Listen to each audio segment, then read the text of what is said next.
Hello students, मैं doctor Renuka Verma अपने channel botany ज्ञान में एक बार फिर से आपका वेलकम करती हूं। हम पॉल्यूशन सीरीज को पढ़ रहे थे। पिछले लेक्चर में हम एयर पोल्यूशन के बारे में जान चुके हैं। आज के लेक्चर में हम वाटर पोल्यूशन की बात करेंगे, जल प्रदूषण की बात करेंगे। इस टॉपिक को स्टार्ट करने से पहले अगर आप मेरे चैनल पर नए हैं तो प्लीज़ मेरे चैनल को सब्सक्राइब कर दीजिए और बेल बटन दबाकर नोटिफिकेशन स्टार्ट करना न भूलें। और अगर आपको लगता है कि मेरे वीडियोस हेल्पफुल हैं तो इन्हें लाइक एंड शेयर जरूर करें। तो स्टार्ट करते हैं आज का टॉपिक। इससे पहले हम ये देख लेते हैं कि इस टॉपिक में या इस लेक्चर में हम किन किन कंटेंट्स को कवर अप करने वाले हैं। Definition of air pollution, different kind of water pollutants, causes of water pollution, effects of water pollution and control of water pollution। तो स्टार्टिंग में सबसे पहले हम देखने वाले हैं वाटर पॉल्यूशन जो है वो होता क्या है। सिंपल सी चीज, जब हमने एयर पॉल्यूशन की बात की तो हमने कहा कि एयर में अगर कोई चेंजेस आ रहे हैं, एयर में अगर कोई पॉल्यूटेंट मिक्स हो रहे हैं, कंटामिनेशन हो रहा है तो एयर पॉल्यूशन हो गया। उसी तरीके से जब हम वाटर पॉल्यूशन की बात करते हैं तो वाटर बॉडीज में अगर कंटामिनेशन होता है, यानी कि जो वाटर बॉडीज कौन कौन सी होती है, oceans, seas, lakes, rivers, aquifers and ground water, किसी भी वजह से अगर ये वाटर बॉडी कंटामिनेट होती है तो उसे हम वाटर पॉल्यूशन कहते हैं। तो वाटर पॉल्यूशन की सिंपल सी डेफिनेशन ये हो गई कि वाटर की प्रॉपर्टीज में कोई भी फिजिकल, केमिकल या बायोलॉजिकल चेंजेस अगर आते हैं तो उस वजह से जो वहां पर लिविंग ऑर्गेनिजम्स हैं उनके अंदर कॉन्सिक्वेंसेस जो हैं वो डिट्रीमेंटल हो जाते हैं, तो उसे हम वाटर पॉल्यूशन कहते हैं। Different kind of water pollutants होते हैं, just like pesticides, organic compounds, metals, fluorides, nitrate, phosphates, dyes, pathogens. ये सारे के सारे जो है वाटर बॉडीज को कंटामिनेट करने में बहुत बड़ा रोल प्ले करते हैं।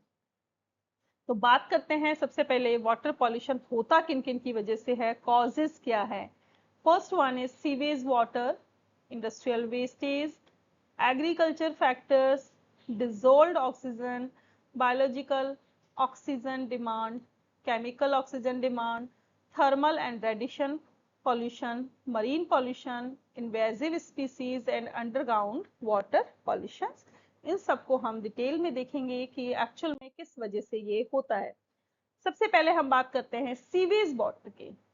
तो सीवेज वाटर जो है उसमें होता क्या है, वाहित मल की जो हम बात करते हैं, तो सीवेज वाटर जो है वो बेसिकली होम्स और बिजनेस जो हैं उनका डिस्चार्ज जब पानी में होता है तो उसे हम सीवेज वाटर कहते हैं। ठीक है, अब देखिए इसमें क्या क्या होता है। इसके अंदर ह्यूमन और एनिमल एक्सक्रीटा होते हैं, फूड रेजिड्यूज होते हैं, क्लीनिंग एजेंट्स होते हैं, डिटर्जेंट्स होते हैं, इसके अलावा अदर कंटामिनेंट्स जो होते हैं, ये सारे के सारे सीवेज वाटर में देखने को मिलते हैं। एक तरीके से हम कह सकते हैं हाउस क्लीनिंग से और हाउस होल्ड जो भी वेस्ट है वो जाकर के सीवेज के अंदर मिक्स होता है। इस वजह से इस सीवेज में बहुत सारे हम देखते हैं कि पैथोजेनिक माइक्रो ऑर्गेनिज्म देखने को मिलते हैं जो कि हाउस होल्ड और हॉस्पिटल सीवेज के अंदर पाए जाते हैं, जो कि वाटर पॉल्यूशन को कोज करते हैं। अब जब हम बात करते हैं इंडस्ट्रियल वेस्टेज की, तो देखिए बहुत सारी जो इंडस्ट्रीज होती हैं, just like petroleum, paper manufacturing, metal extraction and processing, chemical manufacturing, इसके अलावा और भी जो अदर इंडस्ट्रीज होती हैं, इनका जो डिस्चार्ज होता है, इनसे जो वेस्ट वाटर रिलीज होता है या बाहर निकलता है, उसके अंदर बहुत सारे टॉक्सिक सब्सटेंसेस होते हैं। इनके अंदर हैवी मेटल्स होती हैं। हैवी मेटल्स कौन सी होती हैं, जिनकी डेंसिटी जो है 5 ग्राम पर सेंटीमीटर क्यूब होती है, जस्ट लाइक आपकी हो गई mercury, cadmium, copper, lead and arsenic.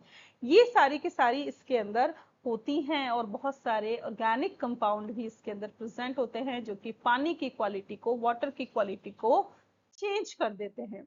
इसके बाद जब हम बात करते हैं एग्रीकल्चरल फैक्टर्स की, तो बहुत सारे जो डिजॉल्व सॉल्ट्स होते हैं, just like nitrate, phosphate, ammonia and other nutrients. इसके अलावा टॉक्सिक मेटल आयंस हो गए, ऑर्गेनिक कंपाउंड्स हो गए, ये सारे के सारे एग्रीकल्चरल जो रन ऑफ होता है उसके अंदर देखने को मिलते हैं। इसके अलावा जो फर्टिलाइजर्स यूज किए जाते हैं उनके अंदर बहुत सारे प्लांट और न्यूट्रिएंट्स होते हैं, just like nitrogen, phosphorus, potassium.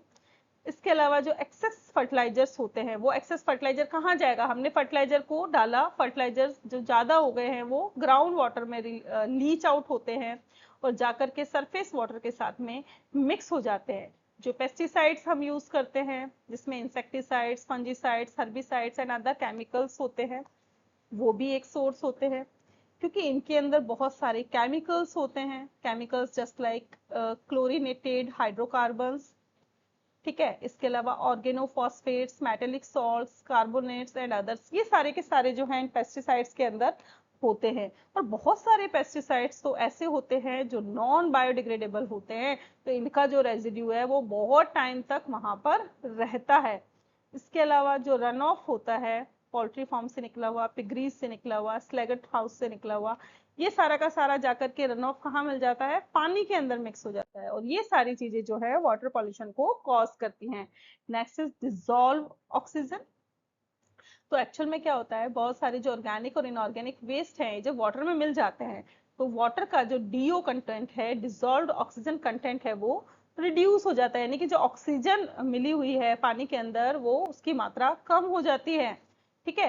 तो अगर हम बात करते हैं कि ऐसा पानी जिसमें डिसॉल्व ऑक्सीजन कंटेंट 8.0 मिलीग्राम पर लीटर है, तो ऐसे पानी को हम कंटामिनेट कहते हैं। और अगर 4.0 मिलीग्राम पर लीटर से भी कम अगर डिसॉल्व ऑक्सीजन वहां पर प्रेजेंट है, तो उसे हम हाईली पॉल्यूटेड वाटर कहते हैं, यानी कि जितना ज्यादा ऑक्सीजन लेवल पानी का कम होगा उतना ही ज्यादा वो पॉल्यूटेड होगा। और जब डिसॉल्व ऑक्सीजन कंटेंट पानी का कम हो जाता है, तो जो एक्वेटिक ऑर्गेनिज्म है उनको सर्वाइवल में दिक्कत आती है, वो सर्वाइव नहीं कर पाते। इसके अलावा अगर हम बात करें तो देखिए, surface turbulence, photosynthetic activity, organism के द्वारा कंज्यूम होने वाली ऑक्सीजन, ऑर्गेनिक मैटर का डिकम्पोजिशन, ये सारे के सारे जो फैक्टर्स हैं वो जो पानी में ऑक्सीजन डिसॉल्व होती है उसके ऊपर ही डिपेंड करते हैं। जितना ज़्यादा वेस्ट पानी में मिलाया जाएगा, उतनी ही तेजी से ऑक्सीजन का कंपोजिशन, ऑक्सीजन का कंजप्शन जो है वो बढ़ जाएगा, और ऑक्सीजन में डिसॉल्व ऑक्सीजन वाटर में डिसॉल्व ऑक्सीजन कंटेंट जो है वो घटता चला जाएगा। Next is biological oxygen demand, जिसको हम शॉर्ट में बीओडी कहते हैं। बीओडी एक्चुअल में क्या होती है? जो ऑर्गेनिक वेस्ट वाटर पॉल्यूशन है उसे हम बीओडी की टर्म में ही मेजर करते हैं। बीओडी क्या है एक्चुअल में? अगर हम बात करें तो जो बैक्टीरिया प्रेजेंट है पानी में, उसे पानी में प्रेजेंट ऑर्गेनिक वेस्ट को डीकम्पोज करने के लिए जितनी भी मात्रा में डिसॉल्व ऑक्सीजन की रिक्वायरमेंट होती है उसे हम बीओडी कहते हैं, और इसे हम बेसिकली मिलीग्राम पर लीटर में मेजर करते हैं। अगर हायर बीओडी वैल्यू है तो इसका मतलब ये है कि पानी में डिसॉल्व ऑक्सीजन कंटेंट कम है, यानी कि वो पानी जो है वो बहुत ही ज्यादा पॉल्यूटेड है, ठीक है। बीओडी जो है वो वाटर पॉल्यूशन को नापने का कोई एक रिलायबल मेथड नहीं है, लेकिन फिर भी हम कह सकते हैं कि बीओडी से हम ये पता लगा सकते हैं कि वो पानी कितना ज्यादा पॉल्यूटेड है। Next is chemical oxygen demand, ठीक है। ये भी वाटर में पॉल्यूशन लोड को मेजर करने का एक मेथड है। सीओडी जो है वो ये मेजर करता है कि पानी के अंदर जो ऑक्सीजन की रिक्वायरमेंट है, किस चीज के लिए? Organic and oxidisable inorganic compounds को उनको डिग्रेड करने के लिए जो ऑक्सीजन चाहिए होती है उसे हम सीओडी कहते हैं, और इसे हम पार्ट्स पर मिलियन में शो करते हैं। Next is thermal and radiation pollution. तो देखिए, हमें पता है कि बहुत सारे थर्मल और न्यूक्लियर पावर प्लांट्स जो हैं, इनकी अगर हम बात करते हैं, या बहुत सारी केमिकल और अदर इंडस्ट्रीज की जब हम बात करते हैं, तो इनके अंदर बहुत सारा पानी हमें रिक्वायर्ड होता है कूलिंग के लिए, कूलिंग पर्पस के लिए, क्योंकि यहाँ पर जो है हॉट वाटर यूज में आता है, और ये हॉट वाटर जो यहाँ पर यूज में आ रहा है, तो जो अदर चीजों को कूल कर रहा है, ये हॉट वाटर कहाँ जाता है? ये जाता है नदियों में, धाराओं में और समुद्र के अंदर, ठीक है। अब इस हॉट वाटर का जब डिस्चार्ज होता है, तो जैसे ही गर्म पानी को वहां मिलाया जाता है, तो तुरंत ही पानी का जो टेम्परेचर है वो 10 से 15 डिग्री सेल्सियस बढ़ जाता है, और जब पानी का टेम्परेचर बढ़ जाता है तो उसे हम थर्मल पॉल्यूशन कहते हैं। जब टेम्परेचर राइज होता है, तो टेम्परेचर राइज होने के लिए से डिसॉल्व ऑक्सीजन डिक्रीज हो जाती है, और इन सभी की वजह से एक्वाटिक ऑर्गेनिजम्स को बहुत ज्यादा हार्म होता है, ठीक है, क्योंकि वो अपने आसपास के एक यूनिफॉर्म टेम्परेचर के प्रति अडेप्ट हो चुके हैं, लेकिन जैसे ही टेम्परेचर बढ़ता है वैसे ही उनको दिक्कत होना शुरू हो जाता है। जो मछलियां वहां पर है वो मरने लग जाती हैं, और जो अदर एक्वेटिक एनिमल्स हैं उनको भी हार्म पहुंचता है, ठीक है। इसके अलावा अगर हम बात करें कि हम थर्मल पोल्यूशन को कैसे रिड्यूस कर सकते हैं, तो हम सीधा सा क्या कर सकते हैं कि जो हॉट वाटर है उन्हें हम अलग तरीके के पॉन्ड्स के अंदर पहले स्टोर कर लें, और जब वो ठंडा हो जाए तब उसे हम वाटर बॉडी में रिलीज कर दें, मतलब उससे जो टेम्परेचर राइज हो रहा है वो नहीं होगा। वाटर बॉडीज के आसपास जो न्यूक्लियर एक्सीडेंट्स होते हैं, नेचुरल डिजास्टर कोई भी आता है, जैसे जस्ट लाइक सुनामी आ गई या अर्थक्वेक आ गया, तो उससे क्या होता है कि वहां पर रेडिएशन लीकेज होती है, रेडिएशन का जो एक्सपोजर है वो वाटर बॉडीज में होता है। एग्जाम्पल हम यहाँ एक देख रहे हैं, फुकुशिमा डाइचिन न्यूक्लियर डिजास्टर। उससे क्या होता है, जो मरीन ऑर्गेनिज्म है उनका डीएनए म्यूटेट हो जाता है, डीएनए में उत्परिवर्तन हो जाता है, और ये जो म्यूटेशन है ये ऐसा होता है कि डीएनए को परमानेंटली डैमेज कर देता है, जिससे कि रिपेयरिंग नहीं हो सकती, और इस वजह से उनमें कैंसर जैसे डिजीज हो सकती है। जो थायराइड ग्लैंड है वो रेडियो एक्टिव आयोडीन को एब्जॉर्ब कर लेती है, जिससे कि उनके अंदर थायराइड कैंसर भी देखने को मिलता है। Next one is marine pollution. तो हमें पता है कि जितने भी नेचुरल और मैन मेड पॉल्यूटेंट्स हैं वो आखिर में जाकर के ओशियन के अंदर या समुद्र के अंदर मिलते हैं। जो कोस्टल सिटीज हैं उनका सीवेज, गार्बेज, ये सब भी समुद्र में ही मिलाया जाता है। इसके अलावा ओशियनिक पॉल्यूशन के अदर जो सोर्सेज हैं वो है oil, grease, detergent, sewage, garbage, radioactive waste, ये सारे के सारे जो है नेविगेशन के टाइम पर पानी के अंदर रिलीज होते हैं। इसके अलावा ऑयल माइनिंग और ऑयल स्पिल से भी मरीन पॉल्यूशन बहुत ज्यादा होता है। इसके अलावा हम बात कर रहे हैं इन्वेजिव स्पीसीज की, जो कहीं और से आती हैं। तो देखिए वाटर हाइसेंथ की जो हम बात करते हैं, इसे टेरर ऑफ बंगाल भी कहा जाता है। ये एक ऐसी एक्वेटिक वीड है जो बहुत ही प्रॉब्लमेटिक है, जहां पर भी ये होती है पूरे एरिया में वाटर बॉडीज को अफेक्ट कर देती है, जिससे कि पानी के अंदर डिजोल्व ऑक्सीजन कंटेंट बिल्कुल लो हो जाता है, वहां पर जो मछलियां हैं वो मरने लग जाती हैं, क्योंकि ये क्या करती हैं, यूट्रॉफिक वाटर बॉडीज में बहुत ही तेजी से ग्रो होती हैं, जिससे कि इकोसिस्टम के अंदर इम्बैलेंस हो जाता है, ठीक है। पानी जो है वो पॉल्यूट हो जाता है, क्योंकि इनकी ग्रोथ जो है वो वहां बहुत ही रैपिड होती है। जलकुंभी भी कहते हैं इसे हम हिंदी में। Next one is underground water pollution. India की जब हम बात करते हैं तो इंडिया के बहुत सारे पार्ट्स में ग्राउंड वाटर जो है वो बहुत ज्यादा कंटामिनेट हो चुका है, क्योंकि उसके अंदर इंडस्ट्रियल से निकला हुआ seepage, municipal wastage, effluents, sewage channels और एग्रीकल्चर रन ऑफ जो हैं वो जाकर के उसके अंदर मिक्सअप हो जाते हैं। इसके अंदर क्या क्या होता है, fluoride, uranium, heavy metals and nutrients like nitrate, phosphates and other जो कॉमन पॉल्यूटेंट्स हैं वो सब जाकर के इसके अंदर मिक्स हो जाते हैं। नाइट्रेट्स की जब हम बात करते हैं तो पानी में जो पीने का पानी है उसके अंदर नाइट्रेट जब एक्सेस होता है तो क्या होता है, हमारी बॉडी के अंदर हीमोग्लोबिन कंटेंट के साथ में जाकर के वो रिएक्ट करता है, और रिएक्ट करके हीमोग्लोबिन को एक नॉन फंक्शनल मिथेमोग्लोबिन के अंदर बदल देता है, जिससे कि ऑक्सीजन ट्रांसपोर्ट में इंपेयरिंग होती है, ठीक है। इसको हम मिथेमोग्लोबिनेमिया भी कह सकते हैं, जिससे कि ब्लू बेबी सिंड्रोम कहते हैं। ब्लू बेबी सिंड्रोम ऐसी कंडीशन है जिसमें कि बॉडी जो है वो ब्लू हो जाती है, ऑक्सीजन की कमी बहुत ज्यादा बॉडी में आ जाती है। बहुत सारा नाइट्रेट लेवल्स जब बढ़ जाता है तो उससे कार्सिनोजेनेसिस होता है, यानी कि अगर हम ये कहें कि कैंसर कॉजिंग जो प्रॉपर्टीज हैं वो बढ़ जाती हैं। मेटल ट्रेसेस की अगर हम बात करें तो metal traces like lead, mercury, cadmium, copper, chromium, nickel, ये सारे के सारे मेटल ट्रेसेस जो हैं वो पानी के अंदर मिक्स हो जाते हैं। ये मेटल्स जो हैं ये बहुत ही टॉक्सिक और कार्सिनोजेनिक होती हैं। आर्सेनिक बात करें तो ग्राउंड वाटर में जो आर्सेनिक होता है ये आता है इंडस्ट्रियल सीपेज से और माइन डिस्चार्ज से। इसके साथ साथ फ्लाई एश जो है ये भी थर्मल पावर प्लांट से आकर के पानी में मिल जाती है।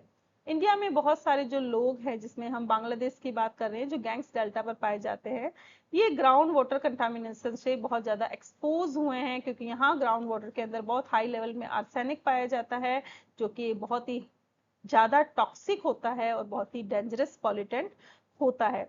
इसके अलावा क्रोनिक आर्सेनिक एक्सपोजर जो है, उससे ब्लैक फुट डिजीज होती है, डायरिया होता है, साथ ही साथ लंग और स्किन कैंसर भी इनकी वजह से होता है।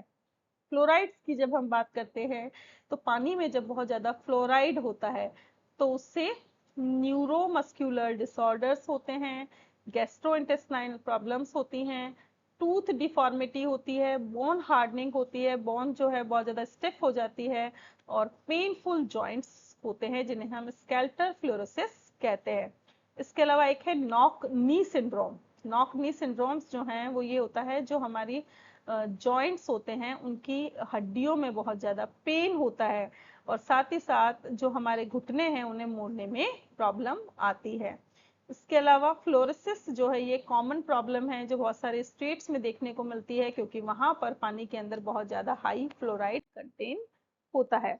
अब बहुत सारे इफेक्ट्स तो हम कॉजेस के साथ ही देख चुके हैं, लेकिन हम अलग से भी वाटर पॉल्यूशन के इफेक्ट्स को देख लेते हैं।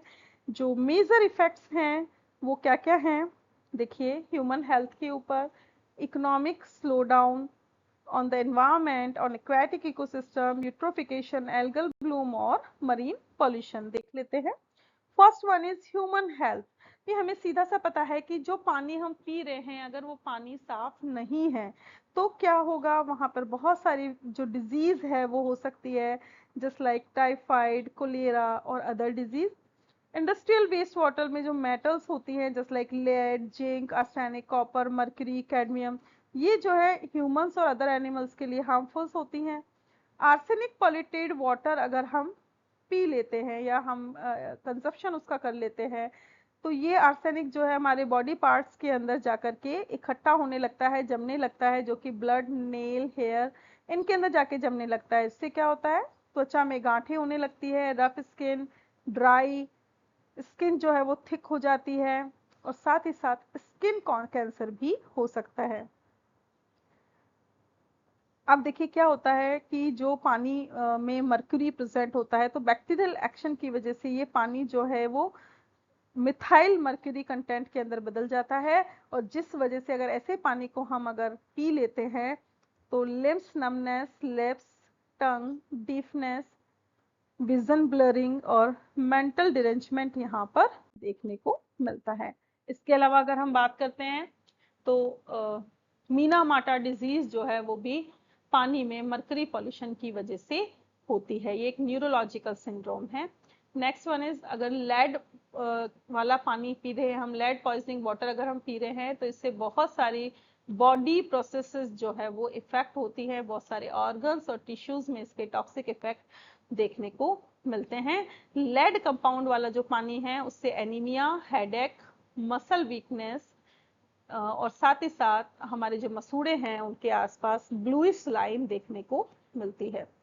वाटर कंटामिनेटेड, जब वाटर जब कैडमियम के साथ कंटामिनेट होता है, तो इससे इटाई इटाई डिजीज होती है, जिसे हम आउच आउच डिजीज भी कहते हैं। आउच आउच डिजीज हम इसलिए कहते हैं कि इससे हमारी बोन और जॉइंट जो है वो बहुत ही पेनफुल हो जाते हैं। साथ ही साथ लंग और लिवर कैंसर भी इसकी वजह से हो सकता है। Next one is economic slow down. United Nations ने एस्टिमेट किया है कि 2030 तक अगर हम बात करें, तो दुनिया की जो है आधी पॉपुलेशन जो है वो ऐसी जगह पर होगी जहां पर पानी का बहुत ही ज्यादा हाई वाटर स्ट्रेस होगा। ठीक है, तो ऐसी कंडीशन में पानी, जो साफ पानी है, वो मिलना बहुत ही कम हो जाएगा, और इंडस्ट्रियल, एग्रीकल्चरल, पर्सनल यूज के लिए हमें फ्रेश वाटर की कमी आ जाएगी। जब फ्रेश वाटर की कमी, रिसोर्सेज हमारे पास नहीं होंगे, तो प्रोडक्शन जो है वाटर इंटेंसिव गुड्स का, जस्ट लाइक हो गए ऑटोमोबाइल्स, फूड एंड क्लोथिंग, ये भी अफेक्ट होंगे। यानी कि ताजा पानी और साफ पानी अगर हमें नहीं मिलेगा, तो इकोनॉमिक स्लो डाउन आना ही है। नेक्स्ट इज एनवायरमेंट पे अगर हम बात करते हैं, तो बहुत सारे माइक्रो ऑर्गेनिजम्स जो हैं, जो कि ऑर्गेनिक मैटर के बायोडिग्रेडेशन में काम आते हैं, जिन्हें कि सीवेज वेस्ट में हम यूज करते हैं, वो बहुत सारी ऑक्सीजन का कंज्यूम करते हैं, जिससे क्या होता है पानी में ऑक्सीजन लेवल कम हो जाता है, मछलियां मरने लगती हैं, जो अदर एक्वेटिक क्रिएचर्स हैं उन पे भी हार्मफुल इफेक्ट देखने को मिलता है।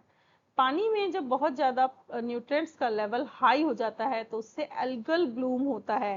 और एल्गल ब्लूम का मतलब यह है कि पानी में न्यूट्रिएंट लेवल बढ़ गया, न्यूट्रिएंट लेवल बढ़ने से वहां पर जो एल्गीज हैं वो बहुत ज्यादा मात्रा में ग्रो होने लग जाती है, जिससे कि क्या होता है वो सरफेस के ऊपर ग्रो होती है, सरफेस पूरी तरीके से कवर हो जाती है, नीचे जो है सनलाइट नहीं पहुंच पाती, ऑक्सीजन की कमी आ जाती है, तो एक्वेटिक जो ऑर्गेनिजम्स हैं उनकी डेथ होने लगती है। इसके अलावा बहुत सारे जो टॉक्सिक सब्सटेंसेस हैं जो कि इंडस्ट्रियल वेस्ट वाटर में मिलते हैं, वो एक्वेटिक फूड चेन को अफेक्ट करते हैं, जैसे कि मर्करी एंड डीडीटी। डीडीटी की जब हम बात करते हैं तो इसका जो हाई कंसंट्रेशन है उससे बर्ड्स में कैल्शियम मेटाबॉलिज्म डिसरप्ट होता है, जिसकी वजह से उनके जो अंडों के कवर है, एगशेल जो है वो पतले होते हैं, और थिनिंग की वजह से प्री मेच्योर ब्रेकिंग उसमें देखने को मिलती है। और प्री मेच्योर ब्रेकिंग जब होती है तो जो बर्ड है वो समय से पहले डेथ उनकी होने लग जाती है। एक्वेटिक इकोसिस्टम की अगर हम बात करें तो पॉल्यूटेड वाटर से क्या होता है, पॉल्यूटेड वाटर में हमने पहले ही कहा था कि डिजॉल्व ऑक्सीजन कंटेंट कम होता है, जिससे कि जो सेंसिटिव ऑर्गेनिजम्स हैं just like plankton, mollusc and fish, इनकी डेथ होने लग जाती है। बहुत सारी टॉलरेंट स्पीसीज हैं जस्ट लाइक ट्यूबी फ्लैक्स जो कि एक एनेलिड वॉर्म है, कुछ इंसेक्ट लार्वी हैं, ये जो है ये हाईली पॉल्यूटेड वाटर में सरवाइव कर लेते हैं, मतलब ये टॉलरेंट स्पीसीज होते हैं, इन्हें बहुत ज्यादा इफेक्ट नहीं होता, और इन्हीं स्पीसीज को हम इंडिकेटर स्पीसीज कहते हैं। जब इन स्पीसीज के अलावा बाकी सारी स्पीसीज खत्म होने लग जाती है तो ये मान लिया जाता है कि पानी जो है वो बहुत ज्यादा पोल्यूट हो चुका है, पॉल्यूटेड हो चुका है। इसके अलावा बायोसाइड्स, पॉलीक्लोरिनेटेड बाइफिनाइल्स जिन्हें हम पीसीबीज कहते हैं, हैवी मेटल्स, ये जब पानी के अंदर मिल जाते हैं तो सेंसिटिव एक्वेटिक ऑर्गेनिज्म जो है उनकी डेथ होने लग जाती है। यूट्रोफिकेशन, अब ये टर्म हमने पीछे भी यूज की थी, जब भी पानी में न्यूट्रिएंट लेवल लेक्स के अंदर, बेसिकली झीलों की हम बात कर रहे हैं, यहाँ पर जब न्यूट्रिएंट एनरिचमेंट हो जाता है तो उससे एल्गी की ग्रोथ बहुत ज्यादा बढ़ती है, एक्वेटिक प्लांट बहुत ज्यादा ग्रो होने लगते हैं, तो उससे क्या, इसे जो है हम क्या कहते हैं, नेचुरल यूट्रोफिकेशन कहते हैं। कभी कभी क्या होता है ह्यूमन एक्टिविटीज की वजह से ये सिमिलर न्यूट्रिएंट जो है जाकर के पानी में मिक्स हो जाते हैं, और इस वजह से भी न्यूट्रिएंट्स जो हैं बढ़ जाते हैं, और इसे हम कल्चरल यूट्रोफिकेशन कहते हैं। लेक्स को हम कहते हैं ओलिगोट्रॉफिक, क्योंकि इसमें बहुत कम न्यूट्रिएंट्स होता है। मीजोट्रॉफिक कहते हैं, यानी कि इसके अंदर मॉडरेट न्यूट्रिशन होता है। और यूट्रॉफिक कब कहते हैं, जब ये हाईली न्यूट्रिएंट रिच होती हैं। तो इन न्यूट्रिएंट्स की वजह से क्या होता है, वहां पर न्यूट्रिशन का लेवल जब बढ़ जाता है तो जो लेक्स हैं वो यूट्रॉपिक और मीजोट्रॉपिक की कंडीशन के अंदर आ जाती है, न्यूट्रिएंट लेवल जो है उसमें रिच हो जाता है। और जब न्यूट्रिएंट लेवल रिच हो जाता है, यूट्रोफिकेशन बढ़ जाता है, तो नेक्स्ट जो कंडीशन आती है उसे हम कहते हैं एल्गल ब्लूम। देखिए जो फाइटोप्लैंक्टन्स होते हैं, यानी कि एल्गी और ब्लू ग्रीन बैक्टीरिया जो होते हैं, इनको एक्सेस न्यूट्रिएंट्स चाहिए होता है। तो ये क्या करते हैं, जब इनको यूट्रोफिकेशन की वजह से एक्सेस न्यूट्रिएंट मिलता है, न्यूट्रिशन मिलता है, तो ये पूरी की पूरी एंटायर सरफेस लेयर को कवर कर लेते हैं, और इसी को हम एल्गल ब्लूम कहते हैं। ब्लूम का मतलब होता है खिलना। जब एल्गी बहुत ज्यादा ग्रो होती है तो उसे हम एल्गल ब्लूम कहते हैं। दिन के समय अगर हम बात करें तो जो फाइटोप्लैंक्टन है वो फोटोसिंथेटिक होते हैं, तो फोटोसिंथेटिक होते हैं तो इजीली जो ऑक्सीजन है उसे एक्वेटिक इकोसिस्टम के अंदर वो छोड़ते हैं, रिलीज करते हैं, ठीक है। लेकिन जब हम नाइट की बात करते हैं तो नाइट में ये क्या करते हैं, उसी ऑक्सीजन को वापस से यूज कर लेते हैं, जिससे कि पानी में ऑक्सीजन की कमी आ जाती है। जैसे जैसे फाइटोप्लैंक्टन की पॉपुलेशन बढ़ती जाएगी, एल्गल ब्लूम बढ़ता जाएगा, वैसे वैसे ऑक्सीजन की कमी वहां पर आती जाएगी। जो प्राइमरी कंज्यूमर्स होते हैं जस्ट लाइक स्मॉल फिश, सबसे पहले जैसे ही ऑक्सीजन की कमी आती है ये स्मॉल फिशेस जो है वो मरने लग जाते हैं, ठीक है। एल्गल ब्लूम्स हमें बहुत सारे कलर्स में देखने को मिलता है, जैसे लाइक रेड, ब्राउन, ग्रीन, कई तरह के कलर्स में ये देखने को मिलता है। तो इसके नाम के हिसाब से हम रेड और ब्राउन टाइड्स इनको कह सकते हैं। इसके अलावा एल्गल ब्लूम की वजह से कोरल रीफ डिस्ट्रक्शन देखने को मिलता है, जिससे कि वाटर ट्रांसपेरेंसी जो है वो डिक्रीज होती है, पानी में गंदगी बढ़ने लगती है, पानी पारदर्शी नहीं रहता। Next is marine pollution. तो एक्चुअल में जब समुद्रों में बहुत सारे केमिकल्स का डिस्चार्ज होता है तो उसका हार्मफुल इफेक्ट होता है, उसे हम मरीन पॉल्यूशन कहते हैं। जो पोटेंशियली टॉक्सिक केमिकल्स होते हैं वो उसके जो टाइनी पार्टिकल्स हैं वो वहां पर इकट्ठा होने लग जाते हैं। ये टाइनी पार्टिकल्स को जब प्लैंकटन, बैंथोस एनिमल्स कंज्यूम कर लेते हैं तो क्या होता है, उनकी फूड चेन में जाकर के वो इकट्ठा हो जाते हैं, फूड चेन में वो घूमने लगते हैं। ये टॉक्सिन्स जो हैं ये बहुत सारे फूड आइटम्स के अंदर मिक्सअप हो जाते हैं, और इन फूड आइटम्स को जब लाइव स्टॉक या एनिमल हस्बेंड्री में इनका यूज जब किया जाता है तो क्या होता है, वहां पर उनके अंदर भी नेगेटिव इफेक्ट्स देखने को मिलते हैं। वो मछलियां जो वो खाएंगे जिनके अंदर ऑलरेडी बहुत सारा पॉल्यूटेड मटेरियल है या बहुत सारा हैवी मेटल्स उनकी बॉडी में है, तो वो एनिमल हस्बेंड्री के थ्रू, एनिमल फीड्स के थ्रू एनिमल्स के अंदर भी चला जाएगा। जब हम बात करते हैं मरीन पोल्यूशन को रिड्यूस करने की, तो हमें इंडिविजुअल स्टेट्स को रेगुलेट करना पड़ेगा, वर्ल्ड ओशियन का हमें यूज करना पड़ेगा, और इसके लिए हम दो मेजर कन्वेंशन की हम बात करते हैं। दो मेजर कन्वेंशन यहाँ पर बनवाए गए हैं। Convention on the dumping of wastage at sea, ये 1996 प्रोटोकॉल को रिप्लेस करता है। United Nation convention on law of the sea, इसे हम यूएनसीएलओस कहते हैं। अब बात करते हैं इंडिया में वाटर क्राइसिस की। तो देखिए इफेक्ट की हम बात कर रहे थे, तो हमें पता है कि फ्रेश वाटर के जो सोर्सेज है बहुत ज़्यादा कम हो गए हैं, क्योंकि पानी के अंदर बहुत सारा हम वहाँ पर कंटामिनेशन जो है इफेक्ट हो गया है। इससे ही हम वाटर क्राइसिस कहते हैं। यानी वाटर क्राइसिस का सीधा सीधा मतलब है साफ पानी, साफ पीने योग्य पानी या यूज करने योग्य पानी जब मिलना बंद हो जाता है तो उसे हम वाटर क्राइसिस कहते हैं। जब क्लाइमेट चेंज होता है तो उससे भी वाटर की शॉर्टेज आती है। ठीक है, जितना भी ऑल्टर्ड वेदर होता है, just like drought, flood, increase pollution, increase human demand, sorry pollution वगैरह जब इंक्रीज होता है तो इन सब की वजह से पानी की डिमांड ह्यूमंस में बढ़ जाती है, पानी का ओवर यूज होने लगता है। इंडिया में जब हम वाटर स्कार्सिटी की बात करते हैं तो ये बहुत ही ज्यादा बुरी कंडीशन की ओर बढ़ती चली जा रही है, क्योंकि 2050 तक अगर हम सोचें तो पॉपुलेशन जो है वो 1.6 बिलियन हो जाएगी। अब जब पॉपुलेशन इतनी बढ़ जाएगी तो ऑब्वियसली उनकी वाटर डिमांड भी इंक्रीज हो जाएगी, और साफ पानी की हमें बहुत ज्यादा जरूरत पड़ेगी। नीति आयोग की बात करें तो नीति आयोग ने एक फाइंडिंग को पब्लिश किया है जो ये कहती है कि इंडिया में अभी इस समय वर्स्ट कंडीशन है, वाटर क्राइसिस बहुत ज़्यादा है। ठीक है, जो पोर्टेबल वाटर है उसकी सप्लाई अगर 2030 अगर हमने उस पर ध्यान नहीं दिया तो बहुत ही बुरी कंडीशन में ये जाने वाला है। 2018 की एक रिपोर्ट की गई थी ब्रिटिश चैरिटी वाटर एड में, तो इन्होंने ये कहा था कि 1.3 बिलियन पीपल्स में से 163 मिलियन पीपल्स जो हैं इंडिया के जो लोग हैं उन्हें साफ पानी नहीं मिल पा रहा है। मतलब कि अगर हम बात करें तो बहुत सारी पॉपुलेशन जो है वो गंदे पानी पर ही जीवित रहने को मजबूर हो गई है। हर साल अगर हम बात करते हैं तो इंडिया में 600 मिलियन इंडियंस जो हैं उन्हें एक्सट्रीम वाटर स्ट्रेस का सामना करना पड़ रहा है। लगभग 2 लाख लोग जो हैं इसकी वजह से हर साल मर रहे हैं, क्योंकि उन्हें साफ पानी जो है वो नहीं मिल रहा है। एक स्टडी कहती है कि 21 सिटीज जो हैं, जस्ट लाइक इंडिया की हम बात करें जिसमें से दिल्ली, बेंगलोर, चेन्नई, हैदराबाद, ये जो हैं यहाँ पर अगर हम बात करें तो 2020 तक जो ग्राउंड वाटर लेवल है वो बहुत ज़्यादा कम हो गया था, जिससे कि लगभग 100 मिलियन पीपल जो हैं वो बहुत ही अफेक्ट हुए हैं। करंट ट्रेंड्स को अगर हम कंटिन्यू करें तो कंट्री की जो ग्रॉस डोमेस्टिक प्रोडक्ट है, जीडीपी जो है वो 2050 तक 6% तक कम हो जाएगी। अब बात करते हैं कि किस तरीके से हम इसको कंट्रोल कर सकते हैं। हम चाहें तो कुछ भी कर सकते हैं, तो हम पहले ये देख लें कि कैसे हम इसके अंदर हेल्प कर सकते हैं। तो हम क्या कर सकते हैं, बहुत सिंपल सी चीज़ है कि जो सीवेज वाटर या इंडस्ट्री का जो इल्फेसेंट है उन्हें वाटर में रिलीज करने से पहले हम उसे ट्रीट कर ले, यानी कि उसको साफ करके ही पानी में मिक्स किया जाए।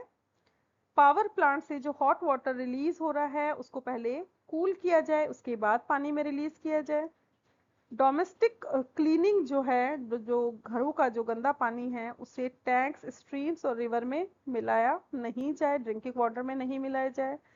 इसके अलावा जो बहुत ज़्यादा फर्टिलाइजर और पेस्टिसाइड्स हैं उनका यूज़ करना हम कम कर दें, उसके यूज़ को हम कम करें। ऑर्गेनिक फार्मिंग का हम यूज़ करें, जिससे कि एनिमल वेस्ट जो है उसे हम फर्टिलाइजर्स के रूप में यूज कर सकते हैं। जो घरेलू खाद, हम गोबर खाद जो बनाते हैं उसका जो है हम यहाँ पर यूज कर सकते हैं, जिससे कि हार्मफुल केमिकल्स की रिलीजिंग बंद हो जाएगी। इसके अलावा हम क्या कर सकते हैं, जो वाटर हाइसिंथ है जो मैंने आपको बताई थी, जल कुंभी जो है, हम उसे पानी से निकाल दें और जिससे कि पानी बहुत ही साफ हो सकता है। और साथ ही साथ इस जल कुंभी को हम पॉजिटिव वे में यूज कर सकते हैं, क्योंकि जल कुंभी जो है वो टॉक्सिक मटेरियल और हैवी मेटल्स को एब्जॉर्ब कर लेती है, तो पानी को प्यूरिफाई करने में हेल्प कर सकती है। तो इसका हम अलग तरीके से यूज करके इसे पॉजिटिव यूज के अंदर बदल सकते हैं। पानी में जो ऑयल स्पील्स हो सकता है उसे हम ब्रिगोली से क्लीन कर सकते हैं। ये जो है पेपर इंडस्ट्री का एक बाय प्रोडक्ट होती है, इसे जब हम वहां पर डाल देते हैं तो ये क्या करती है, जितना भी जो भी ऑयल होता है उससे उसको जो है पानी में से एब्जॉर्ब कर लेती है। इसके अलावा precipitation, ion exchange process, reverse osmosis और कोगुलेशन जो है, ये बहुत सारे केमिकल मेथड्स हैं जिनसे हम पानी की पॉल्यूशन को कंट्रोल कर सकते हैं। इसके अलावा वाटर का reuse, reduce and recycling, 3 Rs का हम यूज करके भी पानी को बहुत सारे पानी को अच्छे से यूज कर सकते हैं और वाटर पॉल्यूशन से बचा सकते हैं। इसके अलावा national lake conversation plan, NLSCP का हम इम्प्लीमेंटेशन कर सकते हैं। साथ ही साथ नेशनल वेटलैंड कंजर्वेशन प्रोग्राम को हम इम्प्लीमेंट कर सकते हैं, जिससे कि लेक्स और वेटलैंड जो हैं उनको आइडेंटिफाई करके उनको मैनेज करने में हेल्प की जा सकती है। फरवरी 2013 में इन दोनों को मर्ज कर दिया गया था और मर्ज करके एक जो स्कीम बनाई गई थी वो थी national plan for conservation of aquatic ecosystem, short में इसको हम कहते हैं NPCA। ये क्या करती है, बहुत सारी कंजर्वेशन एक्टिविटीज करती हैं, जैसे कि waste water interception, diversion and treatment, pollution abatement, lake beautification and biodiverse management. यानी कि दो यहाँ पर कमिटीज ने मिलकर के, दो कंजर्वेशन एजेंसीज ने मिलकर के एक नेशनल प्लान बना दिया जिसे NPCA कहा गया, जो कि एक्वेटिक इकोसिस्टम को कंजर्व करने में हेल्प करता है। तो ये था हमारा आज का टॉपिक, जिसमें हमने बात की वाटर पोल्यूशन के बारे में, उनके कॉजेज, इफेक्ट्स और उसको हम किस तरीके से कंट्रोल करते हैं इस बारे में। आई होप ये जो टॉपिक है आपको अच्छे से समझ में आ गया होगा। मिलते हैं नेक्स्ट लेक्चर में, तब तक बने रहे हमारे साथ। Thanks for watching and stay tune to botany Gyan for more informative videos. Thank you.